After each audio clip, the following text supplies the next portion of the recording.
just don't care. I don't care.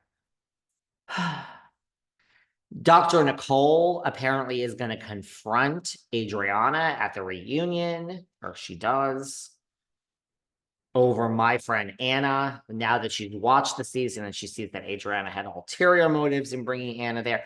Anna was on this podcast. Anna's not mad at Adriana for basically using her to incite Marisol and Alexia. Does anyone care about this? Because the ratings are not high.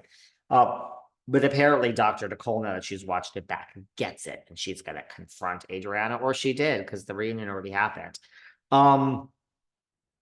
Speaking of Dr. Nicole, Anmarie, our girl Anmarie, who is growing on me. Hi, Anmarie.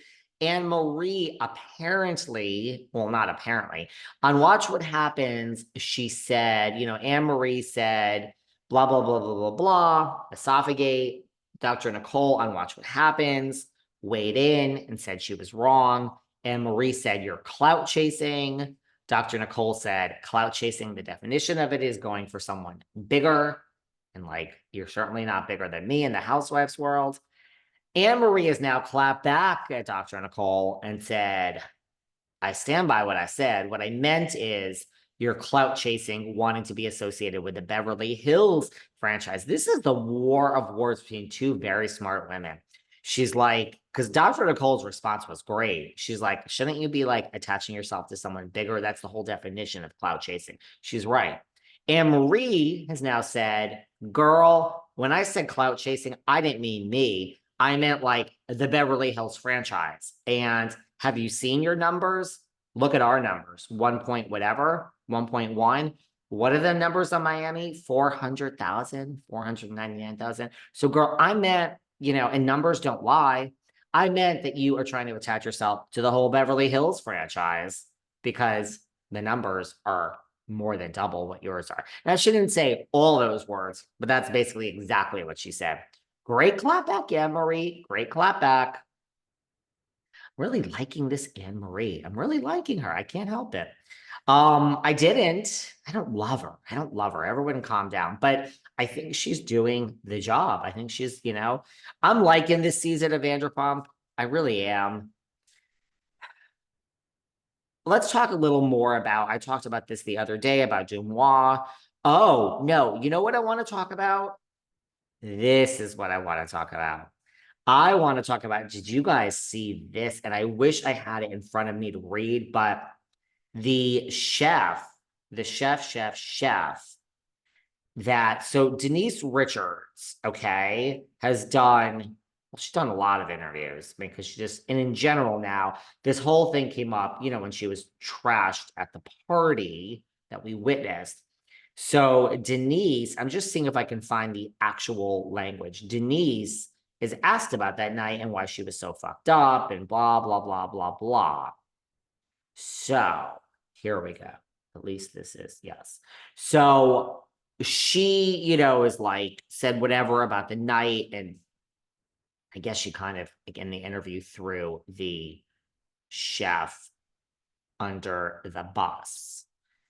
Well, the chef from the hot dinner the herbal chef has clapped back at Denise, and it's pretty good. I don't know if this is the full statement, but it's pretty harsh. Denise Richards, you are such a at Denise Richards, you were such a damn liar, Denise, referencing the whole, you're such a fucking liar, Camille. So Denise, how this chef is this good at the clapback is beyond me. You are such a damn liar, Denise. It's embarrassing and you should be ashamed of yourself. Let me tell you what really happened. Denise walked into Kyle's house absolutely obliterated. Her first slurred words to me were, do you know who I am? Followed by a bunch of other gibberish that we could barely make out. In every interview since this episode aired, you have acted as if you had no idea what was going on. We must have slipped something into your food or bottled water. Really? We went over how this evening would go with you and everyone else at the table, including specifying how dosage works and that we take our responsibility very seriously, especially when someone would rather abstain from cannabis. It would be detrimental to my business if we left our guests incapacitated, don't you think? See, this should have been a beautiful moment for cannabis and the positive influence, blah, blah, blah. We take pride in our work, blah, blah, blah. It's been painstaking to try and showcase the credibility. Your feeble ego can't even admit that you have something else. Oh, your feeble ego can't even admit that you have something else going on and arrived under the influence from something else that you have to try to take and blames. And basically, he goes on at some point to say, like, you have, like, basically, your life is a mess and you're obviously dealing with, like, other issues and you're basically miserable in life. I don't know where those exact words are, but that's basically what he said. It was a great clapback from someone that's not even on the damn fucking show. I really enjoyed it. I like Denise, but I thought that was interesting, right? What else do you guys want to talk about? I talked about Brandy and Caroline. I talked about the lawsuit earlier this week. So go and listen. It's on Wednesday on the main feed. But basically, for everyone who didn't listen to that, Caroline obviously is not suing Brandy because, I mean, Brandy doesn't have any money. She's suing Bravo and NBC and all the production companies. And I mean, look, she must have been asking for a ton of money in settlement because they would have settled and just had this go away, which isn't happening. So that's what I find most interesting. I want to know the dollar and cents of what she is, and she's saying you producers knew this. She's pointing to, they reference seasons 2 through 5 of Beverly Hills Housewives.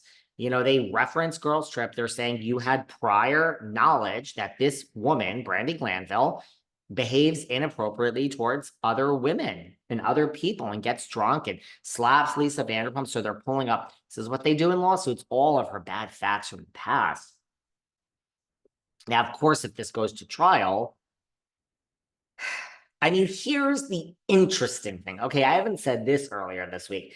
The interesting thing is when Bravo claps back, in the lawsuit, it's like they're going to have to try to discredit that they knew these things. But also, it's like, there is this whole thing going around now. Everyone's saying, oh, Caroline kissed a girl and liked it and all this other stuff. Like, if this goes to trial, it's like you try to discredit and it's going to get ugly, guys. So I don't think this is going to go to trial. I think it's going to settle. But you have to go to outside counsel. You cannot use your in-house counsel when it's an actual lawsuit and you're going to court and filing motions. So NBC, everyone sued is spending money on this, and Caroline is not spending a dime. It's all contingent, which lawyers don't take contingent cases often, most likely 99.9% of the time, unless they see money. So I think Girlfriend has a case.